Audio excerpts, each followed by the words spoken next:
সম্মানিত দর্শক, আসসালামু আলাইকুম। আমার এই যে একটা টপ ভাই, আপনারা যদি একটু দেখেন, এখানে আমরা এই যে দেখেন এই ভুট্টা গাছ রোপণ করছি। তো সময় স্বল্পতার কারণে আমি আপনাদেরকে ভিডিওটা দিতে পারি নাই, সেই জন্য দুঃখিত এবং ক্ষমা প্রার্থী। কিন্তু ইনশাল্লাহ হয়েছে। আমি এখানে আপনার এই 3টা ভুট্টা রোপণ করছি। রোপণ বলতে আমি না ফালাইতেছি, যেহেতু এখানে আমার এই যে দেখেন কেনু কমলা গাছ, এই যে দেখেন আমরা যদি একটু দেখি এগুলি কিন্তু আপনার কেনু কমলা গাছ।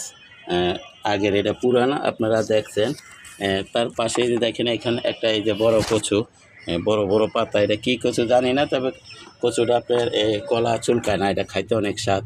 সেই জায়গায় আমি এই যে দেখেন এখানে আপনার এই যে গত সপ্তাহ আপনার এই যে সরষের শাক রোপণ করছিলাম, খাইছি।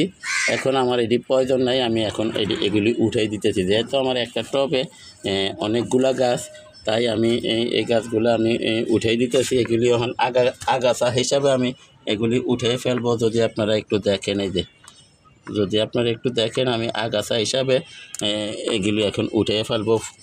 যেহেতু আমার এটার ভিতরে আপনার আলহামদুলিল্লাহ দেখেন আপনারা বড় বড় 2টা ভুট্টা গাছ হয়েছে এবং কমলা গাছ আছে, এবং এই যে কচুর গোড়াও কিন্তু অনেক মোটা হয়েছে। আমরা যদি একটু এই যে দেখি, অনেক মোটা, এই যে দেখেন মাশাআল্লাহ অনেক মোটা হয়ে গেছে। আশা করি হয়তো 2-4 মাস পর এটা খাওয়ার উপযোগী হয়ে যাব।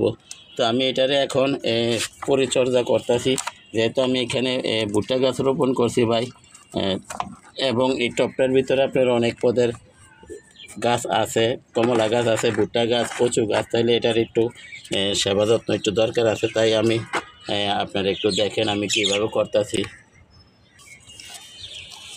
আপনারা এই যে দেখেন আমি একটু খোসাইতেছি, যে মাটিগুলা খোসাই দিতেছি, যেহেতু এখানে এই যে ভুট্টা গাছ রোপণ করার পর আপনার আমি এখানে কোনো যত্নই করি নাই। আর এটার ভিতরে আমরা বিভিন্ন শাকসবজি তৈরি করি। তো এখন আমি এখানে আইডিয়া করতেছি আপনার কিছু মাটির প্রয়োজন। আমরা যদি একটু ভুট্টা গাছের গোড়াটা দেখি, এই যে দেখেন এখানে কিন্তু এই যে মাটির প্রয়োজন, দেখেন মাত্র এই যে 2-3টা শিকড় দাঁড়াই রয়েছে, দেখেন আপনারা এই যে 2-3টা শিকড় দাঁড়াই রয়েছে।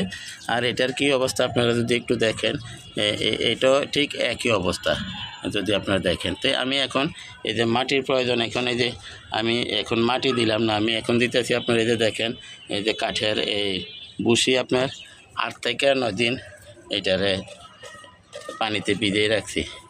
ভিজিয়ে রেখে এখন এটা মাটির পরিবর্তে আমরা ব্যবহার করতেছি, যেহেতু এটা আমার এই গাছের সার হিসাবে উপকার করে এবং মাটির কাজেও চলে। তো আমরা দেখেন আমরা মাটির পরিবর্তে এই কাঠের গুঁড়াগুলো আমরা ব্যবহার করতেছি।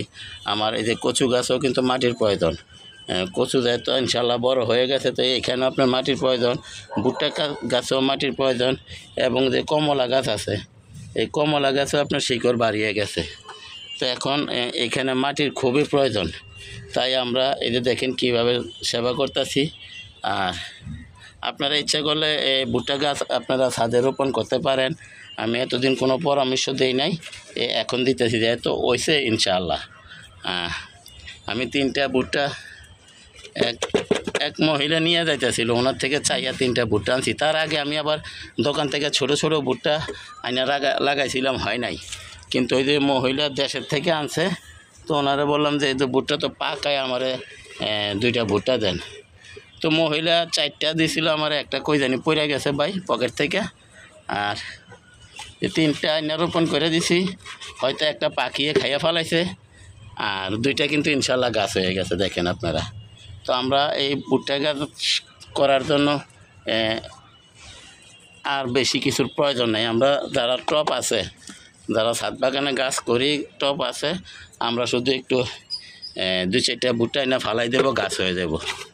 এই যে দেখেন আমরা এটা কিন্তু ভাই যত্ন না, যত্ন করবো ইনশাল্লাহ। সামনে যে ভুট্টা গাছের কীভাবে সার দিবেন, যত্ন করবেন। এখন কিন্তু আমরা খালি মানে মাটির পরিবর্তে কিছু আপনার কাঠের বসে দিলাম। তো দয়া করে আমার চ্যানেলটা সাবস্ক্রাইব করেন এবং বেল আইকনটা বাজাই দেন, আমি যাতে এই ধরনের ভিডিওগুলো ছাড়ার সাথে সাথে আপনাদের হাতে পৌঁছায় দেয়, আপনারাও দেখতে পারেন, শিখতে পারেন, জানতে পারেন। এই যে দেখেন গাছগুলো কত সুন্দর মাশাআল্লাহ, ভুট্টা গাছ এই যে দেখেন কত সুন্দর ছড়াই রয়েছে। আপনারা যদি দেখেন এই যে এইটাও দেখেন, আলহামদুলিল্লাহ দেখেন। তা আশা করি বুঝতে পারছেন। সবাইকে ধন্যবাদ জানিয়ে আজকের মতো এখানে রাখি। আসসালামু আলাইকুম ওয়া রাহমাতুল্লাহি ওয়া বারাকাতুহু।